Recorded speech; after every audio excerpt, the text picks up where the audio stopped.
tous azimuts.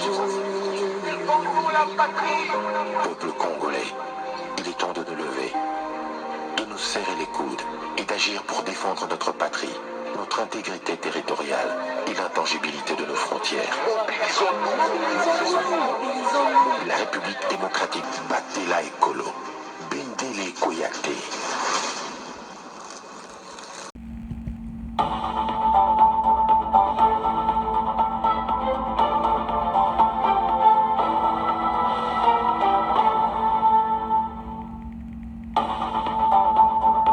Bonsoir, bonsoir, bonjour, c'est Congo News 24.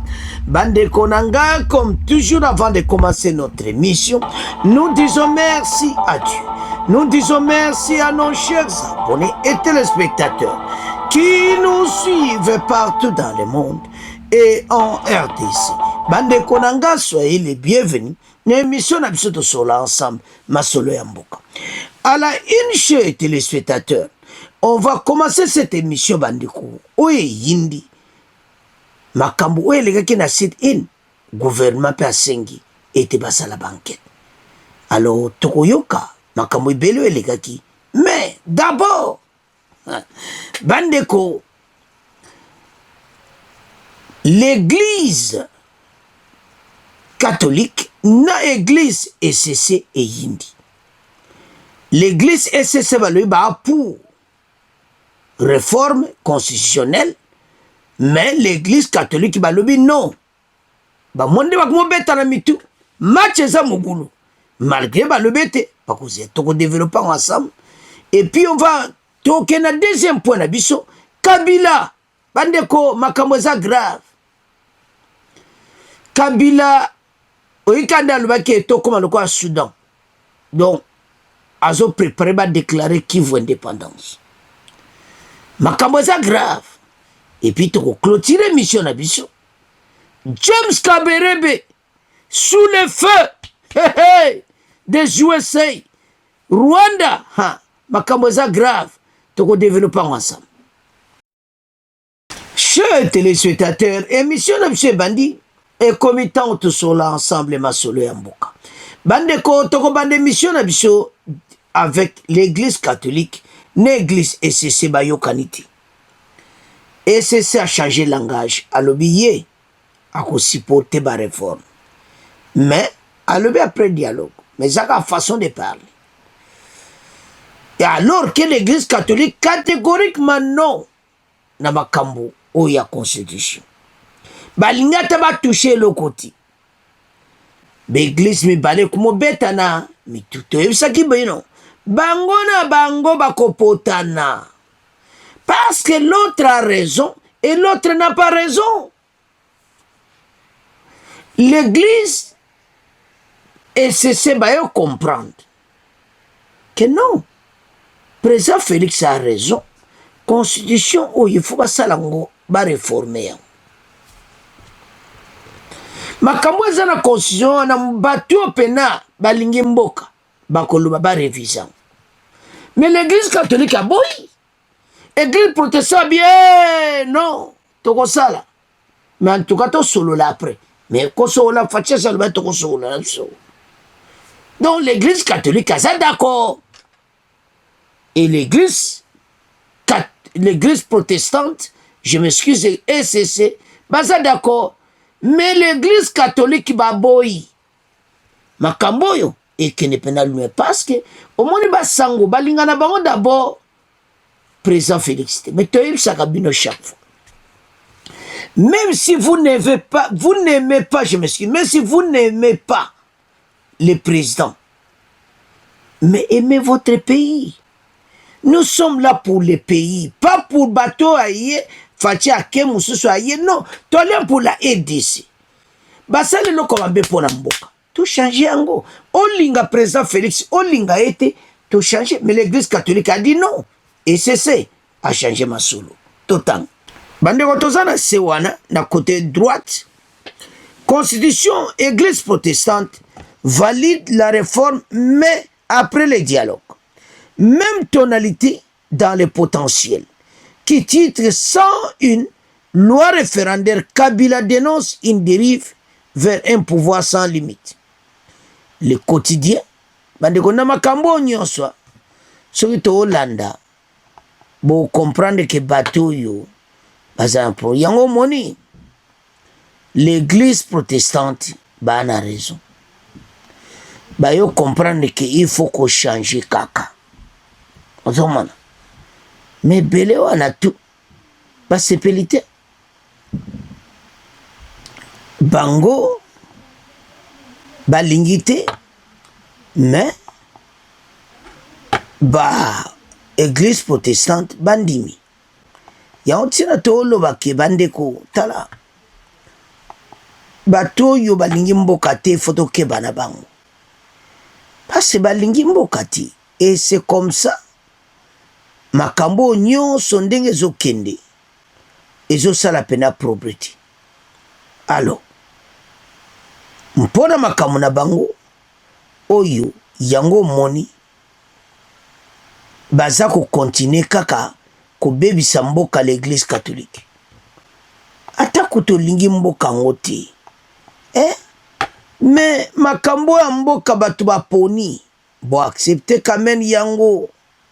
Alors voilà que l'église oyo bandimi mais ba mususu bandimi na bangote. Tokoyo kango na extrait oyo tolanda yango peto avancer. Constitution, l'église protestante valide la réforme mais après le dialogue tolanda. Et c'est oui et c'est non. Constitution tolanda. Au milieu de cette polarisation, l'église protestante tente de jouer les médiateurs. Ouragan affiche Constitution, l'église protestante valide la réforme, mais après les dialogues.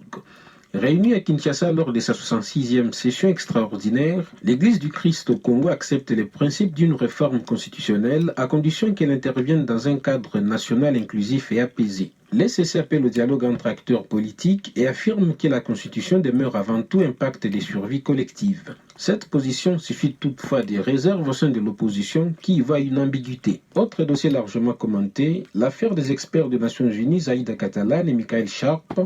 Forum des As-Titres, la justice militaire alourdit les peines en appel, mais les mystères des commanditaires demeurent. La haute cour militaire a prononcé de lourdes condamnations contre plusieurs accusés, mais près de 10 ans après les faits, soulignent les quotidiens, les véritables instigateurs du double assassinat n'ont toujours pas été identifiés. Dans un registre institutionnel, Info 27 met en avant l'adoption de la proposition de loi fixant les conditions d'organisation du référendum. Réunis en séance plénière, l'Assemblée nationale a approuvé les textes portés par les députés Paul Gaspard Ngondankoy avec 348 voix sur 351 votants. Le texte est désormais attendu au Sénat pour une seconde lecture. Bande koto kibino chaque fois. Ete makambo yo toke na musika. Bato yo balingi mbokati. Ba catholique. Bolandi wana et c'est ça clair que bandimi était ba changer. Mais après ozomona balingi bongo mais bon musuwana te. Alors sikoyo au moins te batu ba kompena ko comprendre.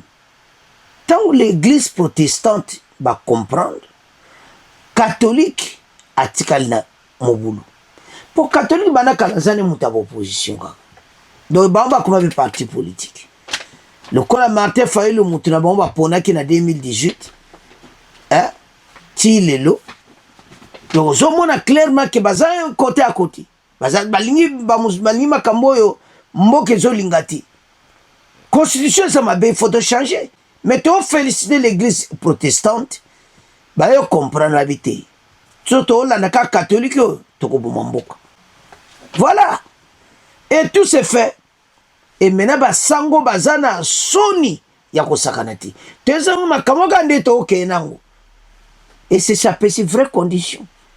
Alors bi to ndimi bo sala yango, mais après dialogue paix. Facha sa lubaki ke e sala mawapi na RDC. Entre biso na biso ba mususu wana bakoyate alors catholique pe na ndimite kakoyana eti aboya na lokola batne ba kabila bazate catholique ya kusani alors match ngo bani ko changer la constitution makambo ekene kitoko la voix au référendum.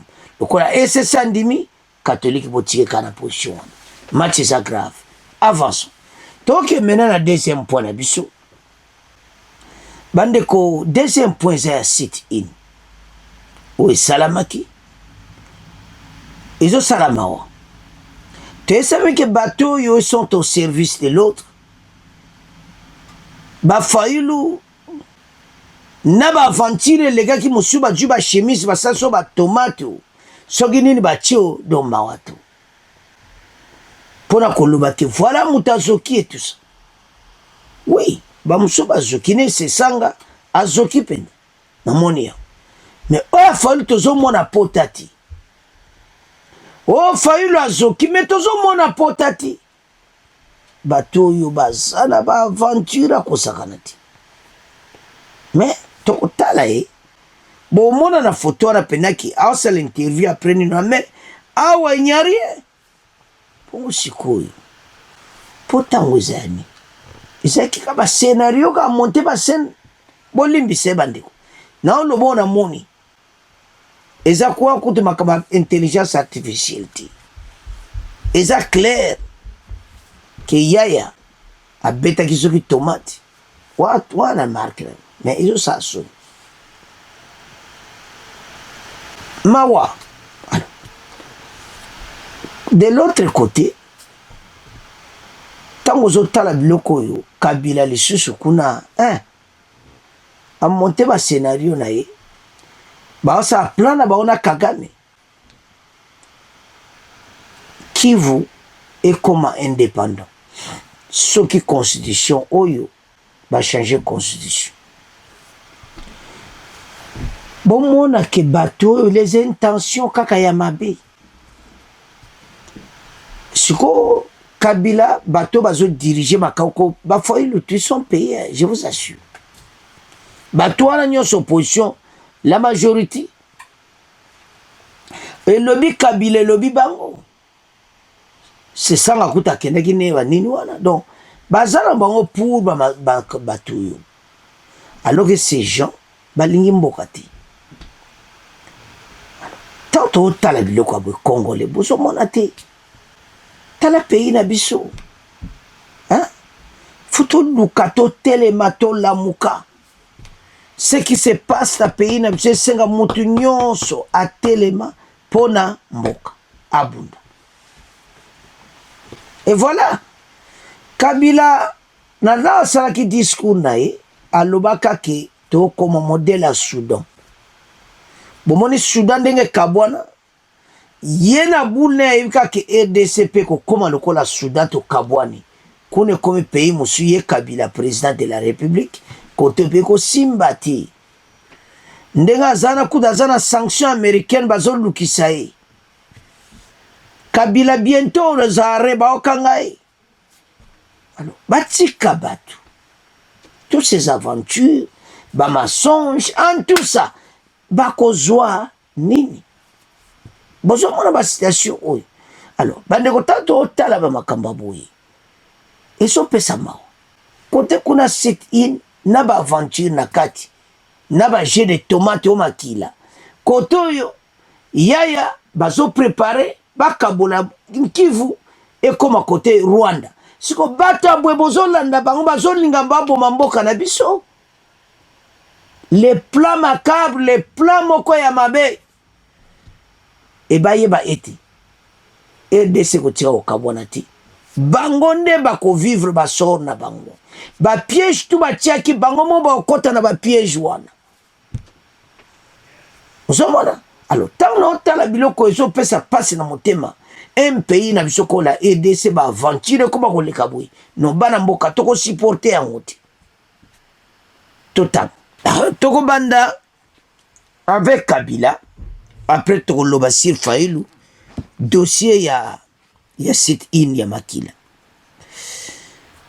à la in. Joseph Kabila appelle les Congolais à défendre l'ordre national constitutionnel. On ouvre cette revue au Congo nouveau face au projet de changement constitutionnel. Joseph Kabila appelle à faire échec au pouvoir de Tshisekedi. Dans un message adressé aux Congolais, rapport de biais demandé, le président honoraire dénonce ce qu'il considère comme une volonté du pouvoir de modifier la Constitution pour consolider son emprise sur les institutions. Joseph Kabila évoque un risque de sudanisation du pays et invoque l'article 64 de la Constitution pour appeler les citoyens à défendre l'ordre constitutionnel. Il invite chaque famille, chaque quartier, chaque village à devenir, selon ces termes, une cellule de résistance citoyenne, défense à la démocratie. Même tonalité dans les potentiels qui titrent les référendaires. Kabila dénonce les dérives vers un pouvoir sans limite. Le quotidien revient sur cette charge frontale de l'ancien chef de l'État, Tshisekedi. Pour Joseph Kabila, l'adoption de la constitution référendaire. Alors, wana bandeko tokende na Fayulu. Martin Fayulu nde bozomona nzambe eza pasi. Siko chemise wana nazotuna batie ba tomate. Pase na mutune azokite yango wana. Totie mususu azosala interview. Osala interview yango ya na katikati ya na kabun. Na tie photo wana po botala na tête na impoteza te. Na zwengo na interview azoloba. Na tie wana bomona kenyarie me azosala interview. Siko na mutongo azokite. Na oyo interview tozomona eloko te, mais oyo awa tozomona bamakila banini sona mutudo. Non. Soki Fayulu akoma monter ba scénario après, c'est grave. Makambo eza mobulu. Alors, to développer masolo po eza soni. Bato oyo na ba M23 bakomona makambo na bango. Parce que makambo oyo lokola Kabila alobe ke so bandimi constitution a osala ndenga Soudan paye ko kabwana ayebete ko sala mati ba kobna nanga na Kagame bango nyonso basi ba préparer e ko simba te ozomona parce que tango ya zoloba ke to koma à la soudanaise e ko simba te paye ko tika ko kabwana ti un risque de soudanisation e ko sala mati. Donc, si on va préparer, on va simbati. Congolais, tous à l'aise. Tout l'anda extrait, oh, il bon auto avance. La une de la presse, cette semaine à Kinshasa.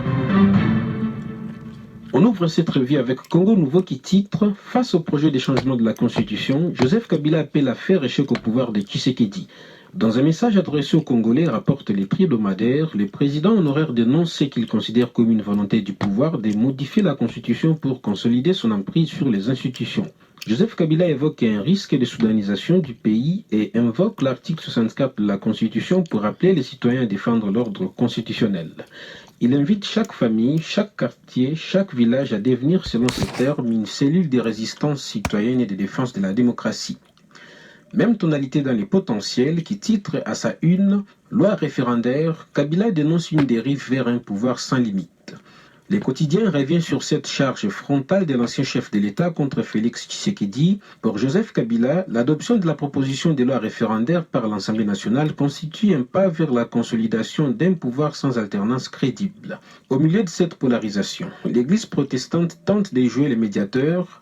Ouragan affiche Constitution, l'Église protestante valide la réforme, mais après les dialogues.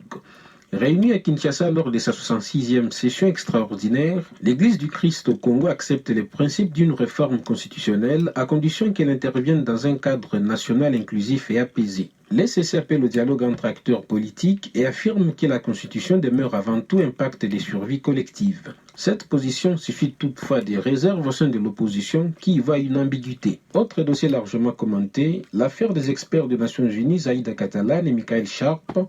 Forum des As titre, la justice militaire alourdit les peines en appel, mais les mystères des commanditaires demeurent.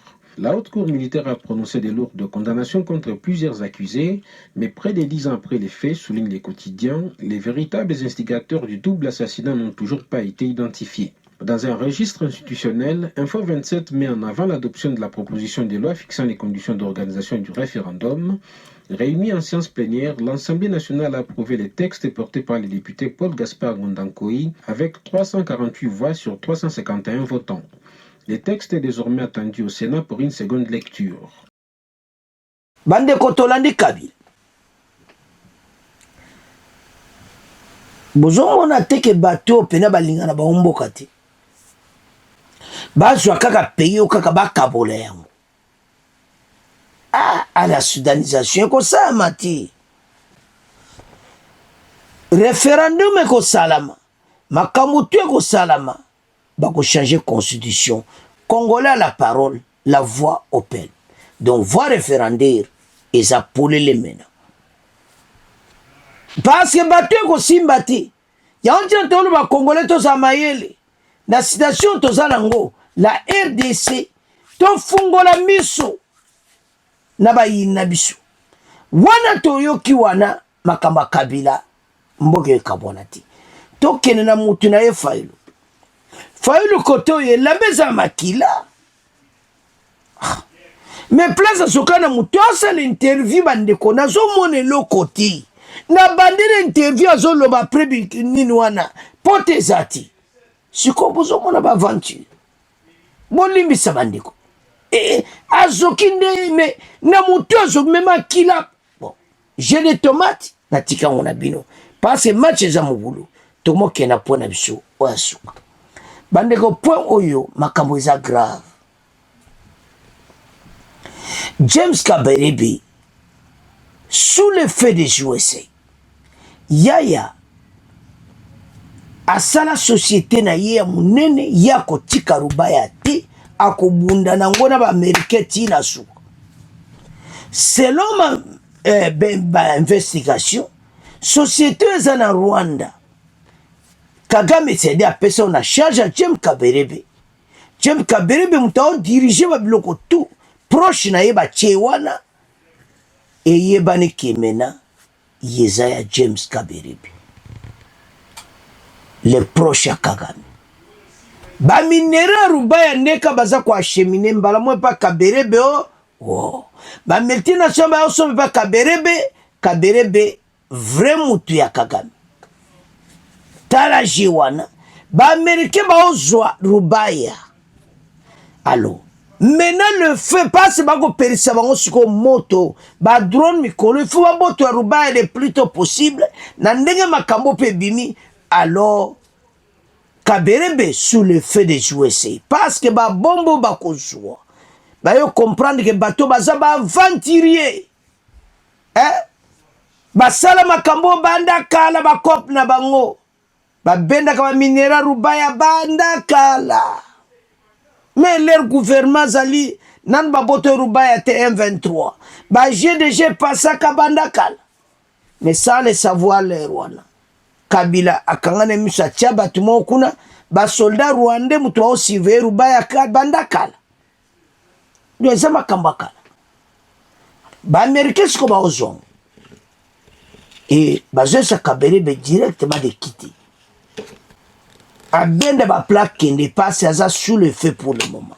Et puis ako yamba biloko moto ya ba Américain. Bazana colère mabe parce bango Kagame zongo quitter Rubaya ti. Kagame zo signé pour ezali kamambon. Ba multinational tout baza oyiba sima Kabila. Et maintenant na sima ya Kagame et les autres Kabarebe ba telembal ba quitter ti. Ba Américain balobi beaucoup jabilo comme moto. Voilà maintenant comment yango China bisole to sien ba akora ba Américain Rubaya ezana kati. Et ba Américain ba kotika te passe ezana ba minera ko sakana ti. Ba korta ko kolobati. Totan. Oh Kabarebe sous le feu de USA. Rubaya de mines du Nord Kivu. Le coltan extrait dans les mines de Rubaya dans le Nord Kivu sous contrôle du mouvement M23 transite par une entreprise rwandaise dirigée par un proche de James Kabarebe. C'est ce qui établit un rapport publié ce mardi par l'organisation non gouvernementale Global Witness au terme d'une enquête d'un an, l'entreprise s'appelle Boss Mining Solution. Son dirigeant, Eddie Abimana, est identifié par Global Witness comme un proche de James Kaberebe. Un groupe d'experts des Nations Unies a établi en juillet 2025 que Boss Mining achetait du coltan directement dans les mines de Rubaya. Un trader confirme Global Witness avoir rendu personnellement du minerai provenant de ces mines à l'entreprise. Dès 2012, l'ONU accusait déjà Habyarimana de faire transiter clandestinement des minerais de Goma vers le Rwanda, une partie bénéficie étant alors renversée au 1-23. Boumon Makamango, Banda 2012, Kabilazo Mona, Kabilazo Tala, comment ndenge ba Kaberebe bazo sarsa ba minere. Et ba américain ba yebisi Kaberebe directement sous sanction. Ndenge zanzo yamba biloko moto. Et sous le fait, ba yamba yango ba ko mona moto oyo kaka ya somo. Voilà parce que ba américain bazana kolera ko sakanati. Bon ba drone ndenge kitela yo. Na izine wana boko mona kalati. Boko panzana na kati ya Rubaya. Bazo luka basala bandeni bako bengana bino propre comme ça population ebele ba kufati. Parce que mine za peuplé na population. Voilà oyo kaka. Comment ndena ko lancer ba drone contre l'armée rwandaise. Match est grave. Alors l'armée rwandaise va quitter et James Kaberebe sous le fait de USA. Mbaloyo akomona makamunai. Tout développer masolo. Bande ko tolandi biso nyonso. Bomoni makambo tanto loba tala. Moni batu. Boye beti. Ba banda kala. Zomona. Tina nde ba yoza siko pena Rubaya. Ba moni pena ke wito ndukande tolingi. Mais li bosse za illicitement. Le kola siko ba omo bazawana ba kumo timola direct menzo kande. Destination va ba Kaboula. Et comment que pas James Kaberebe.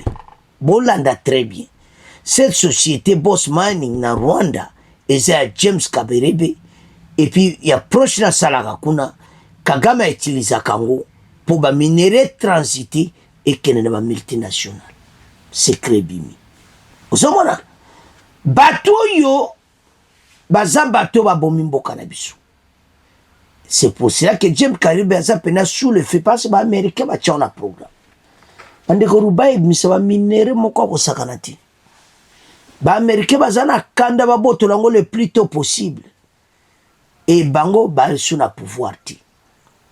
Situation oyo tozo gaye bitumba oyo pe tozo boto la Rubaya bato oyo bakomona makamu na bango. Yaone esa ba congolais totalement pona mboka. Ce qui se passe à l'est et so sengangano tozala ini. Ba Rwandais oyo ba boma mboka biso banda kala tanga yango bie banda 2012.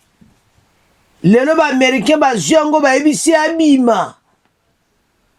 Bazo sa déjà Rwanda a quitté Rubaya immédiatement. Kagame pe abinga pe na okite siko tenga za besoin ba plan. Kagame a continuer parce que Kagame azana carnet mulezo aspect sa kabilo konai. Omoni makambo nde ba mindele ba sakana mboka na biso. To récupérer mboka après un groupe batumo ba lobi voilà to trop changer constitution. Constitution so ba changer on te makambo ba naka ko continuer. Yane se ba congolais bo lamuka bo telema pona mboka.